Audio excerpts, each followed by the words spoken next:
मुझसे बहुत सारे बच्चों ने ये जानना चाहा है कि मैंने अन्य सब्जेक्ट की तैयारी कैसे की।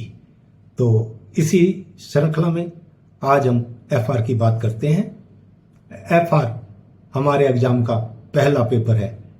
पहला पेपर होने से बहुत महत्व बढ़ जाता है। अगर पहला पेपर अच्छा हो जाता है तो दूसरे पेपर भी आसान लगने लग जाते हैं।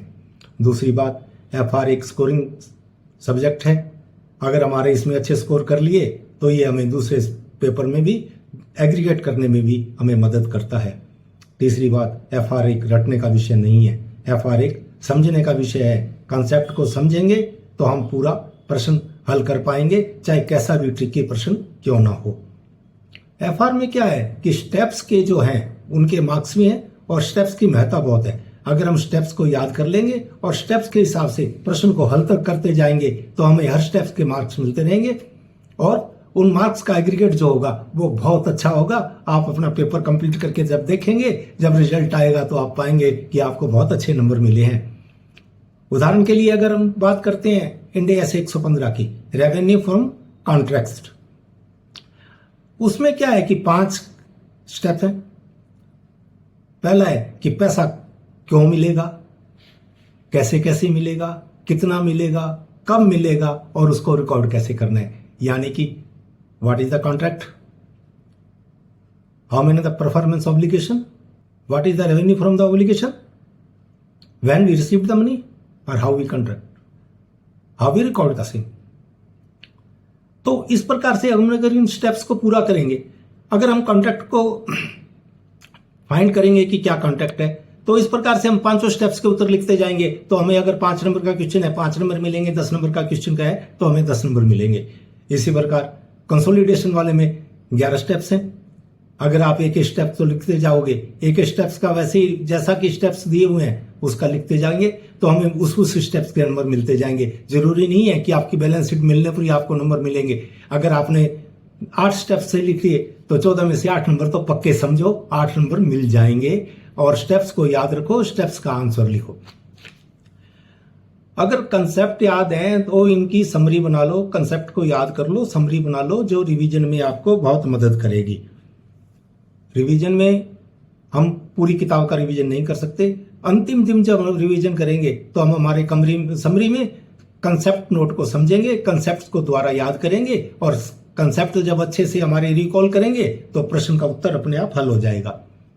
आगे मैं कहना चाहूंगा कि बाजार में बहुत सी पुस्तकें अवेलेबल हैं, पर सबका फाउंडेशन तो ICAI का स्टडी मटेरियल, RTP, MT और पास्ट पेपर है। तो उन बुक्स में अलग से कुछ नहीं है, सब study material RTP, MTP, past exam से हैं। तो मैं कहता हूं इनका पूरा प्रयोग करो। सजेस्टिव आंसर देखो, उसमें अगर हम सजेस्टिव आंसर ICAI की देखते हैं तो पता लगता है कि एग्जामिनर का रुख क्या है, वो किस प्रकार से नंबर देता है, वो किस प्रकार से कॉपी को जांच करता है और किस स्टेप के कैसे कितने नंबर मिलेंगे, ये उससे हमें परिलक्षित होता है। तो उसको देखने से हमें समझने की आसानी होगी कि हमें क्वेश्चन को कैसे और किस प्रकार स्ट्रक्चर करना है। अगर हमने प्रॉपरली ICAI के अनुसार क्वेश्चन को हल किया तो हमें पूरे के पूरे नंबर मिलने के बहुत ज्यादा चांस है। अगर हम स्टेप से भटक गए तो हमें नंबर कट जाएंगे। अगर कोई स्टेप मिस किया और आपका आंसर भी सही है तो भी आपको पूरे नंबर नहीं मिल पाएंगे। इसलिए स्टेप्स की बहुत ज्यादा महत्ता है। मैंने पहले भी कहा कि सारे स्टेप्स की समरी बनाएं। समरी बनाएंगे तो अंत में हमें याद करने के लिए आसानी रहेगी। इसके लिए हमें प्रैक्टिस की भी बहुत जरूरत है। RTP, MTP, model test paper, mock test paper, इनको बार बार करें और इनको रियल टाइम में करें। 3 घंटे का टाइम जो है एग्जाम का उसी में करें। और मेरी तो ये भी सलाह है कि आप इनको 2 से 5 के बीच में ही करें। दोपहर 2 से 5 का जो हमारा एग्जाम का समय होता है, और ऐसा समझ के करें कि हम एग्जामिनेशन हॉल में बैठे हैं तो एग्जामिनेशन हॉल के जो टेंशन है उससे भी हमें थोड़ा समझने में मदद मिलेगी। और उसी टाइम में करेंगे तो हमारी वो एनर्जी है जो उस समय काम आएगी कि हमने करा था, तो उसी समय हमें अलग से नहीं लगेगा कि हमने इस समय में पेपर करना है। अगर हम इस प्रकार से सारी इनको करेंगे, समरी बनाएंगे, लास्ट डे रिकॉल करके जाएंगे तो हमारा पेपर बहुत आसानी से पूरा हो जाएगा और हम पूरा पेपर करने में सक्षम होंगे। अब एफआर के पेपर में भी 30 नंबर के MCQ और केस सिनारियो आते हैं। इनकी प्रैक्टिस भी बहुत ज़रूरी है। इसके लिए इंस्टीट्यूट की वेबसाइट पे जाएं, वहाँ MCQ और केस सिनेरियो प्रैक्टिस सेशन है, उनको हल करें, तो इससे हमें आसानी होगी। इसके साथ साथ mock test paper, module, model paper, इनमें भी केस सिनेरियो और MCQ की प्रैक्टिस के चांसेस हैं।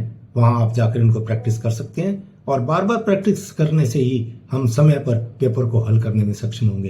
तो इस प्रकार से अगर हम स्ट्रक्चर्ड पढ़ाई करते हैं और समरी बनाते हैं, कंसेप्ट को याद रखते हैं, कंसेप्ट को समझते हैं, तो कोई भी ट्रिकी क्वेश्चन हम हल कर पाने में सक्षम होंगे। और इसके लिए आपको प्रैक्टिस भी करनी पड़ेगी और बार बार लिख कर प्रैक्टिस करेंगे।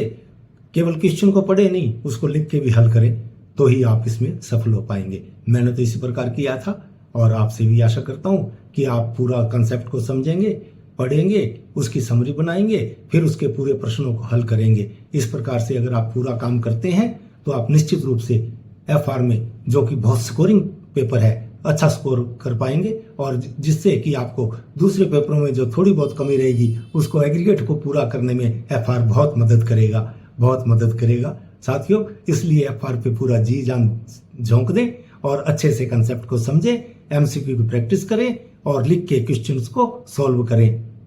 धन्यवाद।